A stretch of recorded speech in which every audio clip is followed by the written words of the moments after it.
Tapovanam Chapter 10. Welcome to Tapovanam Chapter 10. With the grace of Sai, let's start. The Master of Time, Om Kala Swarupaya Namaha. Past is past. It can't be recalled. Future, you are not sure of. The moment is now, present. This present is omnipresent. Several years ago, a lady called Sakamma lived in Prashanti Nilayam. One day, she questioned Baba, Swami, in the battlefield at Kurukshetra, the Kauravas ranged enormous forces fully armed and ready to fight. In such a situation, how was it possible for Bhagwan Sri Krishna to recite to Arjun the entire Gita consisting of 700 shlokas? As Sri Krishna took his own time and Arjuna listened, ignoring the enemy's threat, how did the enemy keep quiet? Swami did not answer her question then and there. That evening, Swami, along with several of his devotees, went as usual to spend time on the sands of the river Chitravati. The devotees sat around Swami. Sakamma too was among them. Swami thrust his hand on the sand, and as the curious devotees watched with wide opened eyes, he slowly pulled out foot-long gleaming white ivory figure. It showed Lord Krishna sitting on a chariot and exhorting Arjuna with Gita. This image was extraordinarily minute and of exquisite craftsmanship. Sakamma, in particular, was staring at it with open wonder. Swami explained, "How many days will ordinary mortals take to carve this beautiful ivory image? How many hands will be required to accomplish this intricate carving? How many artists would be required to make the initial design and prepare detailed plans? But do you see how it has materialized in all its splendor in such a trice, the moment Swami wills it to be? If God has the will, He can dominate time and control it. What could take several months for man, I have abridged into just a moment. In like manner, it is also possible to elongate time by divine will. One day I gave the Gita to Arjun in the battlefield. I created in his mind all the time needed. I also abridged it to a few moments for the rest of the troops on the field. Time is within the complete control of Sri Sathya Sai. He can abridge it and elongate it at his divine will. He abridges time. Here is an instance where a period of several years were abridged by Swami to just an hour. There was a Christian student in Colombo, Sri Lanka. He came to India for college education and got himself enrolled in the Madras Christian College, Chennai. One day, he went to the Sri Ramakrishna Mission. He was very much attracted to the image of goddess Kali, which Sri Ramakrishna Paramhansa worshipped. Gradually, he became a devotee of goddess Kali. He received initiation.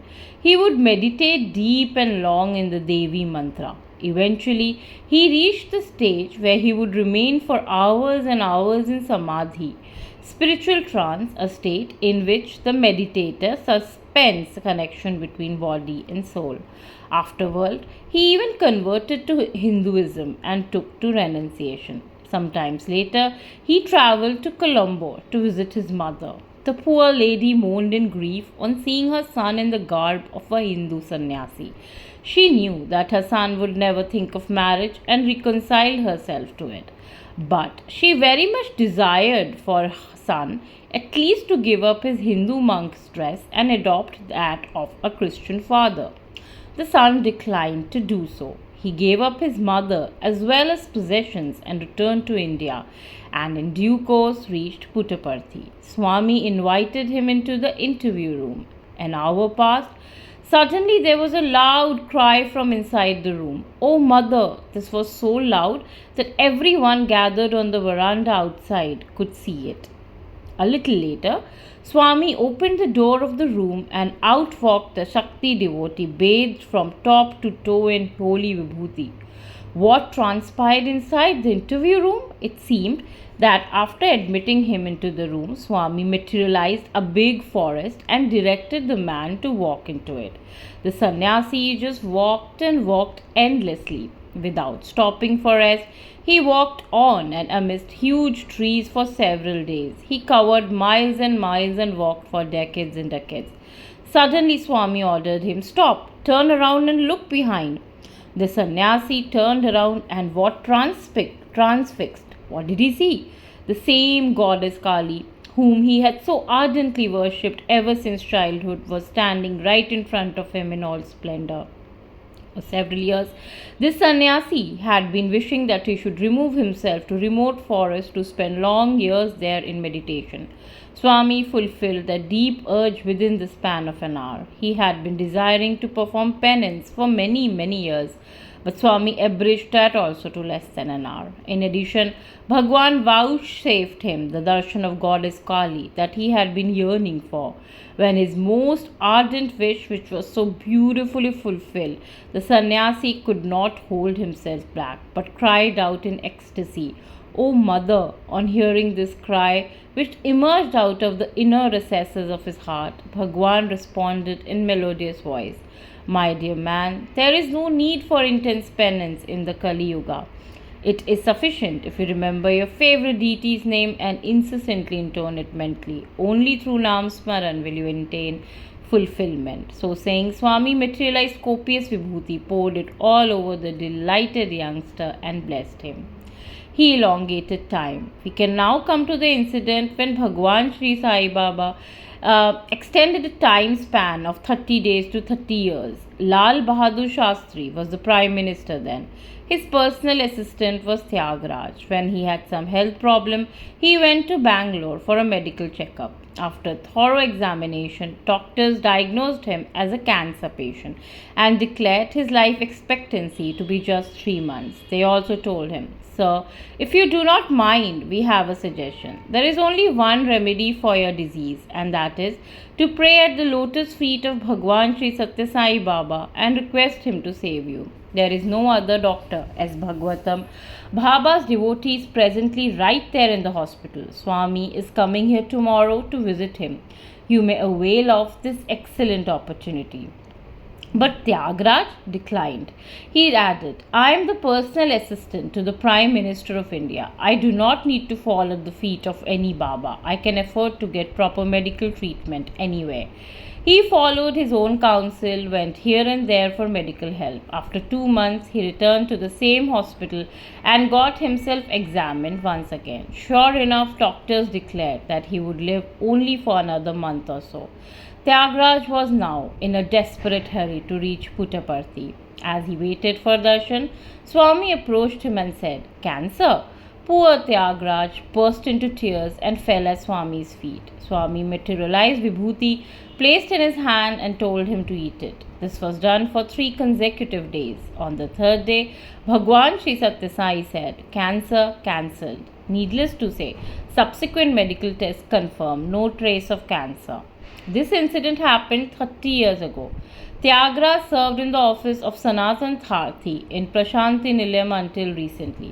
Presently, he is doing service in the canteen in Prashanti Nilayam, savoring the unbounded benevolence of Swami. The extraordinary case of Tyagraj demonstrates Bhagwan's Sai control and command. That is why in the Sathya Sai Ashottara Sahasranamavali, the 1008 attributes and names by which he is worshipped ritualistically, we find him addressed as Kalaya Namaha, Kala Kalaya Namaha, Kalanthakaya Namaha, Kala Swarupaya Namaha. Salutations to him who is time, who regulates time, who destroys time, who is the very embodiment of time. Time and space bind me not. Baba was once on a visit to Venkatgiri, was about to return to Puttaparthi. An old lady, an ordinary resident of Prashanti Nilayam, was at that time in her native village by the name of Vayal Padu, situated on the Venkatgiri Puttaparthi road. So she thought she would pray to Swami to break the journey at Vayal Padu and visit her home. She ascertained the day of Swami's departure from Venkatgiri. On that day, she stood by the road, waiting patiently for Swami's car. She also persuaded other villagers to keep day and night vigil at that spot. But the car made no appearance. Then she came to know that Swami had meanwhile reached Prashanti Nilayam. Deeply disappointed, she too returned to Puttaparthi. She found Swami on the veranda of his upper floor residence talking to some person on the ground. Pushed herself forward and without stopping for breath asked loudly, Swami, our villagers and I stood on the wayside near Padu waiting for you. We kept day and night vigil. When did your car pass our village? How did you arrive here? Amused, Baba burst into laughter. Everybody was looking up at Swami, but suddenly they heard his laughter just by their side. Swami was standing by this side, still laughing. There was no Swami in the veranda high above. None could understand how, and when Swami came down from the upper floor to the ground, Swami told the old lady, Look, you have seen how I have come from the upper floor to the ground floor. If I can do this, could I not together with my car arrive here by your village, unseen by any of you? Aneka Rupa Rupaya, assuming numerous form, Baba was in Kodai with his devotees. Suddenly he jumped out of his bed, stood and shouted, Don't fire. As he said so, he fell on the bed. The body stiffened. Apparently, he had left his physical body. After an hour, the body moved. Baba opened his eyes, dictated an address in Bhopal, and directed that an express telegram be sent there stating, Don't worry, the revolver is with me, Baba. Swami Sachidananda pleaded, Swami, the post office staff will not accept the telegram if we mention the word revolver. If we change it to instrument, they will not object. Swami agreed and the modified telegram was duly dispatched. But the devotees could not make head or tail of the mysterious incident. A letter arrived from Bhopal 4 days later. Baba gave it to the devotees. On reading it, they were filled with surprise as well as happiness. What has exactly happened? There was a military officer in Bhopal who had served in the World War II and distinguished himself. Despite this, he was not given due position in the statewide development programs underway because freshers were being preferred to old hands. Frustrated, he developed utter distaste for life. Added to this, his wife happened to be away in her parental home. There was no one who could console him and give wise counsel and get him out of depression. Under these circumstances, he decided to commit suicide. He test-fired his revolver to see whether it was functioning all right. It performed well. He readied to kill himself with a second shot. Just as he was about to press the trigger there in far Kodai Canal, Swami suddenly shouted, Don't fire! At that precise moment, the door of the officer's room suddenly flew open. Standing at the door was his bosom friend. He did not come alone. His wife too was with him. Behind them was the porter who was carrying their luggage. As soon as the officer saw them, he ran into his inner room, hid the revolver, and came out smiling to welcome the guests. The guest amused his old friend officer with cheerful conversation, recalled several happy events in their college life, revived pleasant memories of the carefree company they shared while in college many long years ago. He was quite vocal and entertaining. The lady also joined in and added to the joviality. The warmth and friendliness of the visitors soon drove away the officer's misery and restored his mental equanimity. The visitors soon noticed that the officer's wife was away, so they said they wished to go to another friend's house. They also incidentally mentioned the other friend's address where they were planning to proceed. The officer tried to persuade them to stay, but they excused themselves. Promising to come and stay on the next visit, they took leave of the officer. Officer now searched for the revolver, hurriedly hidden a little while earlier. It was not found despite a thorough search. Suddenly he remembered Swami. Some times back he had gone to Parthi and had Swami's darshan. His wife was a devout follower of Baba, so he concluded that this was Baba's Leela. Locking up his house, he went in search of his college fellow at the address given to him, but he was told that no visitor had come there. Just as he returned to his home, an express telegram from Kodai Canal arrived. Don't worry, the instrument is with me, Baba. On reading it, the officer was overwhelmed with remorse. To express his gratitude, he wrote a detailed letter to Bhagwan. It is through that letter that Baba's devotees learned about the full incident about the detail. It is worthy to note that to save a devotee, Bhagwan assumed three different forms: the officer's friend, his wife, and the porter, all of them simultaneously at the same event with profound significance. It also establishes yet again time is under Swami's control. This is the meaning of the Vedic dictum, Ekoham Bahusyam, the one willed to manifest into many, the incomprehensible. It happened in 1988. There were around 1400 students in the hostel of Swami's College in Vrindavan, Whitefield. Bhagwan Sri Sathya Sai Baba visited the hostel one night. The delighted student respectfully stood in his presence. Suddenly, electricity went off. In the darkness, Swami moved quietly towards the boy and whispered to him, "Atul, I will give you something. Hold your hand." The boy extended his open hand and Swami placed a laddu in it. He further whispered to the boy, "Don't show it to anyone. Put your hand behind you." Suddenly, the electricity was restored. Bulb came back to life. Atul looked around. Surprisingly, everyone was having a laddu in their hands. That is Swami. We get astonished at the amazing Leelas. Our reasoning power abandons us. Tongue fail us. Minds refuse to function. Nothing can be understood. How can we comment upon, much less explain, such displays of Swami's divine sport? That is why it is said, Yatho vacho nirvathate aprayaya manasasaha, meaning universal absolute cannot be reached or comprehended by the bodily senses or the mind. He arrives unnoticed. Mudahalli is a small town that is located on the side from Puttaparthi to Bangalore. There is Swami's school there. In 1993 February, the school was to celebrate its anniversary. Teachers and students invited Swami to grace the occasion, and Swami gave his consent. But he did not come, even though the expectant teachers, students, invitees waited and longed for him. Cultural programs, children's dance, and other items were gone through without Swami's presence. In due course, even as everyone waited eagerly for Swami's arrival, the entire program was over. There was a cloud of disappointment casting a dark shadow over the celebration.